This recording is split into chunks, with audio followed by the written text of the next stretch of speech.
पिछले 17 साल से मुख्यमंत्री रहते हुए और पिछले 10 साल में जिस तरीके के राजनीतिक अस्थिरता बिहार के अंदर पैदा हुआ है, जिसका खामियाजा यहाँ के विकास, सुशासन, यहाँ के कानून व्यवस्था के रूप में जनता को जिस तरीके से भुगतना पड़ रहा है, इसका जिम्मेदार कहीं ना कहीं सुशासन बाबू हैं। अलग अलग तरीके के हथकंडे अपनाते गए और अलग अलग तरीके से हथकंडे अपनाकर और बिहार के विकास की गति को रोकी गई। आखिर इसका जिम्मेदार कौन है? और जो उद्योग व्यापार थे, जैसे रीगा चीनी मिल था, बंद पड़ गए। ऐसे आपको दसों चीनी मिल आपका एग्जाम्पल में आपको दिख जाएगा, जहां पर रहते हुए में बढ़िया काम करते हुए में वो आज बंद पड़ा हुआ है। आखिर ये 20 लाख का रोजगार का स्क्रिप्ट अगर इनके दिमाग में पहले से थी, तो ऐसा क्या हो गया जो 12 घंटे पहले वो 20 लाख का इंप्लीमेंटेशन पिछले 17 साल से नहीं हुआ? जो ऑलरेडी यहां पर एम्प्लॉय हैं, उनके वेतन तो सही तरीके से मिल नहीं रहा है और नए रोजगार की बात कर रहे हैं। देखिए, मुख्यमंत्री जी अब उस पेड़ के जैसे हो चुके हैं राजनीति में, जिनका अब फर्नीचर बन सकता है, अब उनका वो फल नहीं दे सकते हैं। अब वो फर्नीचर अब बन सकते हैं, अब उनका वो फलदायी पेड़ नहीं रह गए।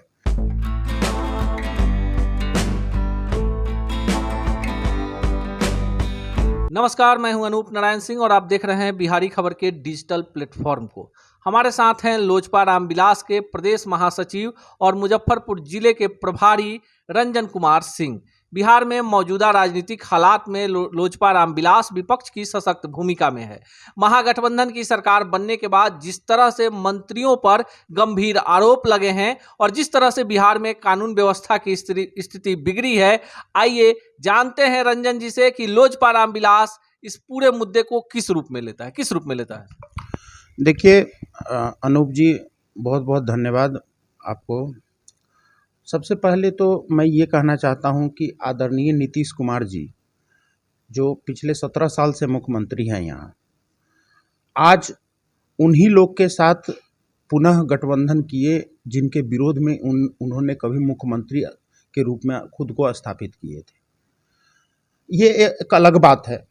आप रिपोर्ट बनाकर देखिए, जब इनका 2015 का गठबंधन हुआ था, महागठबंधन, उस समय आज के वर्तमान में कुछ ऐसे मंत्री थे जो तब भी उनके नाम थे, 3-4 मंत्री, मैं नाम नहीं लूंगा, आप देखेंगे जब आप लिस्ट मिलाकर, तो तब भी 3-4 मंत्री ऐसे थे जिनको मुख्यमंत्री जी यह बात कह के नकार दिया था उस समय मंत्री बनाने से, क्योंकि इनके छवि दागी है, क्योंकि इनके छवि आपराधिक है। ये आपराधिक छवि होने के कारण उनको मुख्यमंत्री जी तब मंत्री नहीं बनाए थे। आखिर मुख्यमंत्री जी की ऐसी क्या मजबूरी हो गई कि पुनः महागठबंधन बनते ही वो चारों लोग, या जो मंत्री दागी कहे जा रहे हैं या जो मंत्री आपराधिक छवि के कहे जा रहे हैं, उनको बनाने के लिए सहमत हो गए। तो खैर, तो ये उनकी बात है, उनको चलाना है। लेकिन इन सब में कहीं ना कहीं बिहार की जनता पिस रही है। आज देखिए, बात मुख्यमंत्री की होती है, मंत्री की होती है, लेकिन जनता की बात कोई नहीं करता है। पिछले 17 साल से मुख्यमंत्री रहते हुए और पिछले 10 साल में जिस तरीके के राजनीतिक अस्थिरता बिहार के अंदर पैदा हुआ है, जिसका खामियाजा यहाँ के विकास, सुशासन, यहाँ के कानून व्यवस्था के रूप में जनता को जिस तरीके से भुगतना पड़ रहा है, इसका जिम्मेदार कहीं ना कहीं सुशासन बाबू हैं। 2012 से लेकर और 2022 तक लगातार अपने अलग अलग राजनीतिक हथकंडा और प्रयोगशाला को बिहार को बनाकर और खुद को मुख्यमंत्री के रूप में स्थापित करने के लिए अलग अलग तरीके के हथकंडे अपनाते गए और अलग अलग तरीके से हथकंडे अपनाकर और बिहार के विकास की गति को रोकी गई। आखिर इसका जिम्मेदार कौन है? आप कभी देखेंगे अनूप जी कि बिहार के अंदर जितना बजट है, 2020-21 में 6,79,000 करोड़ रुपए का बजट जीडीपी इन्होंने बताया था, और उस समय जीडीपी इतना बिहार की थी। 2022-23 में लगभग 7.5 लाख करोड़ का, मतलब 7.25 लाख करोड़ का जीडीपी यहां पर अनुमानित इस तरीके से किया गया है। 1,77,000 करोड़ का डेप्ट बताया गया है, जो इनके आंकड़े के हिसाब से है, जो वेबसाइट वगैरह पर मौजूद है, आप देख सकते हैं। जीडीपी का ग्रोथ आप देखेंगे 10% के रेशियो से बढ़ रहा है और डेप्ट का रेशियो 16% के रूप में बढ़ रहा है। इन आर्थिक संकट में जहां पर उद्योग व्यापार बिहार में घटता जा रहा है और जो उद्योग व्यापार थे, जैसे रीगा चीनी मिल था, बंद पड़ गए। ऐसे आपको दसों चीनी मिल आपका एग्जाम्पल में आपको दिख जाएगा, जहां पर रहते हुए में बढ़िया काम करते हुए में वो आज बंद पड़ा हुआ है। तो ऐसे दौर में जब बिहार आर्थिक समस्या से जूझ रहा है, वहां पर 20 लाख रोजगार की ये दावा करते हैं नीतीश कुमार जी गांधी मैदान से। आखिर ये 20 लाख का रोजगार का स्क्रिप्ट अगर इनके दिमाग में पहले से थी, तो ऐसा क्या हो गया जो 12 घंटे पहले वो 20 लाख का इंप्लीमेंटेशन पिछले 17 साल से नहीं हुआ और अचानक गांधी मैदान में इन्होंने कहा कि 20 लाख रोजगार देंगे। कभी मुख्यमंत्री जी ऐसा सोचे हैं कि एक व्यक्ति का औसतन अगर 10,000 रुपया वेतन देते हैं तो 10 लाख रोजगार देने का मतलब 100 करोड़ रुपए मंथली बजट आता है, 1200 करोड़ का ईयरली बजट आता है। बिहार ऐसे दौर से गुजर रहा है जहां पर अपने बजट का 22% हिस्सा ऑलरेडी यहां पर वेतनभोगी और पेंशनधारी को दिया जा रहा है। यह 22% हिस्सा सुचारू रूप से आज भी वेतनभोगी तक और पेंशनधारी तक नहीं पहुंच रहा है और आए दिन आपको गर्दनी बाग में धरना और प्रदर्शन करते लोग मिल जाएंगे। तो कभी इनकी चिंता तो है नहीं, जो ऑलरेडी यहां पर इंप्लॉय हैं उनके वेतन तो सही तरीके से मिल नहीं रहा है और नए रोजगार की बात कर रहे हैं उस समय में जहां पर आपका जीडीपी का ग्रोथ 10% के हिसाब से बढ़ रहा है और आपके डेप्ट का रेशियो 16% के हिसाब से बढ़ रहा है। आप बिहार को कहां ले जाने वाले हैं? और उद्योग धंधे यहां पर अब जो रोजगार हैं वो चल नहीं रहे हैं। वो कानून व्यवस्था और विधि व्यवस्था के सीधे इस मामले पे आते हैं कि जिस व्यक्ति पर कानून तोड़ने का आरोप है वो व्यक्ति बिहार में कानून मंत्री बन जाता है। देखिए, बिहार की छवि को लेकर सब लोग बात करते हैं, गौतम बुद्ध, महावीर, जनकनंदिनी जानकी, कि हमारा बिहार इतना समृद्ध रहा है। लेकिन वर्तमान में बात करें तो हमारे यहाँ एक बड़ी परीक्षा होती है प्रशासनिक अधिकारियों के लिए, जिसको बिहार लोक सेवा आयोग आयोजित करता है। पीटी की परीक्षा का प्रश्न पत्र लीक हो जाता है। आपके बिहार में दरोगा से लेकर सिपाही तक की बहाली में व्यापक पैमाने पर धांधली होती है। मुख्यमंत्री कौन होते हैं? नीतीश कुमार ही होते हैं। तो फिर आप पर क्यों विश्वास करे जनता? देखिए, बात है सारा कुछ विजन का। आज देखिए कि एक बिहारी हमारे, देखिए अनूप जी, एक बात को आपको मानना होगा कि बिहारी प्रतिभा जो है वो गर्व करने का विषय आज भी है।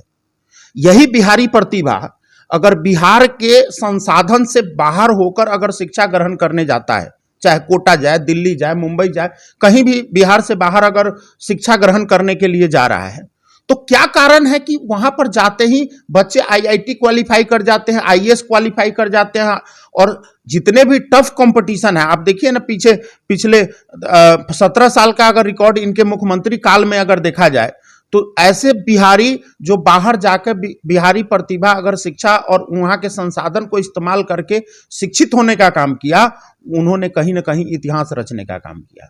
लेकिन वही बिहारी प्रतिभा को बिहार के अंदर क्या हो जाता है, कहीं ना कहीं हमारे अंदर क्या ऐसी कमी है? हम लोग हमेशा बोलते रहे हैं कि कोटा के अंदर अगर आज आईआईटी का तैयारी और मेडिकल की तैयारी हो रही है तो वहां हमारे नेता आदरणीय चिराग पासवान जी हमेशा बोलते रहे हैं कि कोटा के अंदर पढ़ने वाला बिहारी और वहां के जो यहां तक कि खाना बनाने वाले लोग हैं वो बिहारी, लेकिन व्यवस्था राजस्थानी।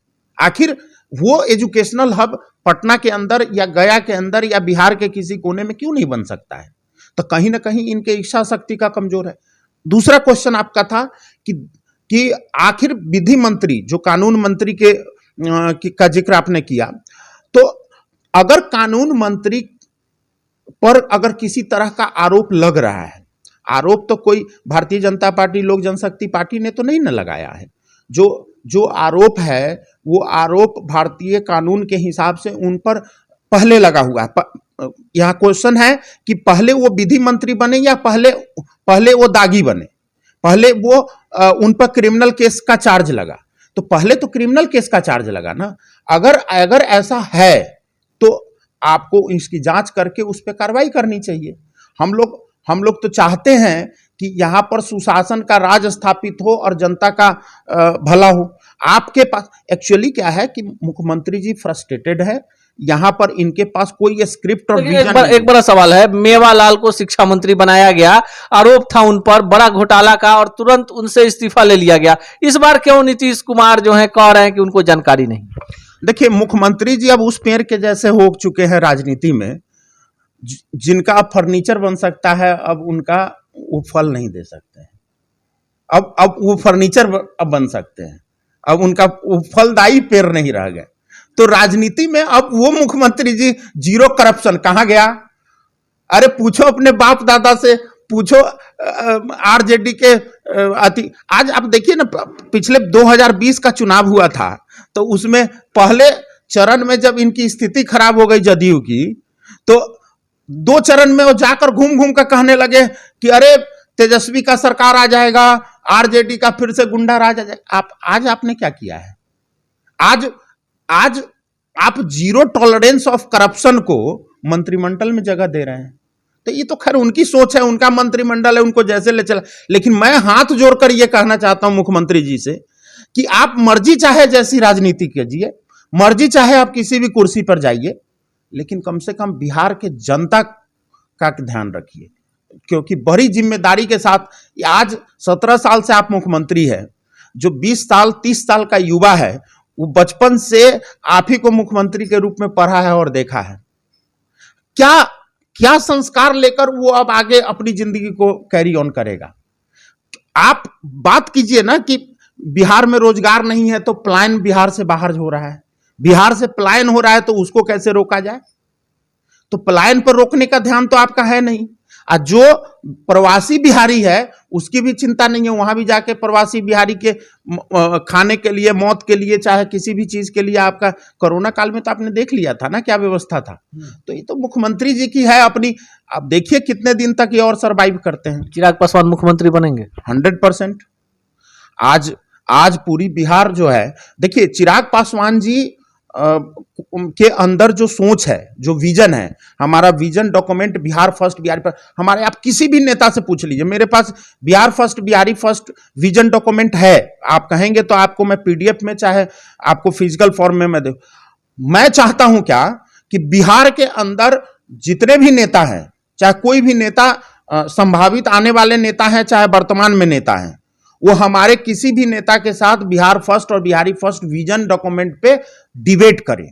और हम ये चाहते हैं कंस्ट्रक्टिव पॉलिटिक्स के थ्रू कि आप भी अपना विजन डॉक्यूमेंट लाओ, मैं भी अपना विजन डॉक्यूमेंट लाता हूं, और दोनों पे डिबेट करके बिहार के विकास के लिए जो हो सकता है वो हम लोग करें। रंजन जी, आखिरी सवाल, लोजपा रामविलास इकलौती ऐसी पार्टी है जो ना एनडीए की सरकार थी उसमें शामिल थी, मौजूदा 7 दलों की गठबंधन सरकार है उसमें शामिल है, मुखर हो चुकी है। अब आपकी पार्टी जो है मीडिया में छाई हुई है, लगातार जो सरकार पर बोल सकता है निष्पक्ष होकर, वो पार्टी है लोजपा रामविलास। भाजपा के साथ एक टैग है कि अभी तक आप नीतीश कुमार के साथ थे, तो क्या उद्योग नहीं लगे बिहार में तो इसकी जिम्मेवारी किसकी? बिहार में 7 सालों में स्नातक की परीक्षा का रिजल्ट आता है, उसका दोषी कौन? बिहार में परीक्षाओं में धांधली हुई तो उसका दोषी कौन? आपको नहीं लगता है कि विपक्ष की भूमिका बिहार में अब बढ़ गई है? देखिए, बात पक्ष और विपक्ष की नहीं अनूप जी, बात यह है कि वो लड़ रहे हैं राज करने के लिए और हम लड़ रहे हैं नाज करने के लिए। हम बिहार के अस्मिता को बचाने की लड़ाई लड़ रहे हैं। हमारे जो नेता हैं आदरणीय चिराग पासवान जी, आज बिहार के गली कूचे, जो कोई भी ऐसा पंचायत, कोई भी ऐसा गांव कस्बा नहीं है जहां दुख दर्द देखने, चाहे अगर किसी तरह की समस्या आती है उस समस्या को जानने के लिए ये हमारे चिराग पासवान जी नहीं जाते हैं। हमारे नेता हमेशा हर दुखियारी, आज जरूरत है ऐसे नेताओं को, ऐसे नेताओं की जरूरत है बिहार को जो बिहार के जनता के बीच में जाके दुख दर्द को समझकर उसके लिए कुछ रोड मैप तैयार करें। ये मुख्यमंत्री जी आज के डेट में भटके हुए हैं, इनको अब बिहार के जनता से कोई लेना देना नहीं है, और विरासत अब किनको सौंप के जा रहे हैं। जहां से आप चले थे राजनीति को लेकर, अब वहीं पर जाके फिर से अटक गया। ये तो उनकी सोच है, क्या कर सकते हैं।